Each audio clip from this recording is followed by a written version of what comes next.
اس لباس کی حیثیت ہوگی بارگاہ رب العزت میں. جس لباس کو مدینے کے گلیوں نے دیکھا تھا، مکے کے گلیوں نے دیکھا تھا کہ مصعب ابن عمیر رضی اللہ تعالیٰ عنہ جن کے جسم اطہر سے کبھی ریشمی جوڑے نہیں اترتے تھے، قیمتی جوتے نہیں اترتے تھے، اور گراں قدر خوشبو سے جس کا جسم کبھی خالی نہیں رہتا تھا، مگر اللہ اکبر راہ حق اس نرالے مسافر، اس نرالے نوجوان جس کے حسن کے چرچے مکہ کے گلیوں میں نہیں بلکہ مکہ سے باہر بھی ہوا کرتے تھے، جن کے کپڑوں کے چرچے مکہ کے اندر نہیں مکہ سے باہر ہوا کرتے تھے، مگر راہ حق میں چل کر کے اس زمین نے دیکھا، چشمے فلک نے دیکھا، اللہ اللہ وہ منظر دیکھا، رسول اللہ کی آنکھوں نے دیکھی اور آنکھیں پرنم ہوئی کہ وہ ریشمی جوڑوں میں ملبوس ہونے والا خوبصورت نوجوان جو نبی کی شکل و شباہت رکھنے والا، نبی کی مشابہت رکھنے والا وہ نوجوان انسان،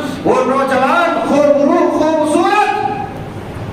دیکھا کہ نبی کی مجلس میں حاضر ہوتا ہے چمڑے کے خردرے ایک چھوٹے سے لباس میں، صرف کمر سے لے کر کے گھٹنے سے اوپر تک شرمگاہ ڈھکے ہوئے ہیں. اللہ اکبر کبیرہ. اللہ تبارک و تعالیٰ کے یہاں اس خردرے لباس کی وقت ہے میرے یارو. اللہ تبارک و تعالیٰ کے یہاں اس خردرے اور موٹے چمڑے کے لباس کی قدر و قیمت ہے کہ راہ حق میں جس نے اپنے گرا قدر ریشمی لباس کو جوتے کے نوک پر رکھا، بڑی قیمتی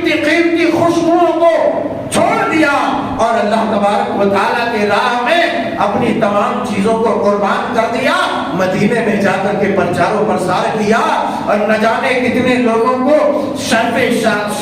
صحابیت سے مشرف ہونے کا موقع عنایت کیا. وہ مصعب ابن عمیر جو خردرہ چمڑے کے کپڑے میں صرف اتنا ڈھکا ہوا تھا، اس لباس کی قیمت ہے، اس لباس کی اہمیت ہے. اگر ایسا لباس کوئی لے کے آتا ہے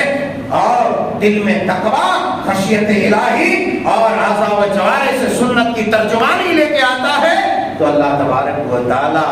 اس کی قدردانی کرتا ہے، اس کی تعریف کرتا ہے، فرشتوں کے جلوں میں اس کی تعریفیں کرتا ہے اور اس کو سراہتا ہے.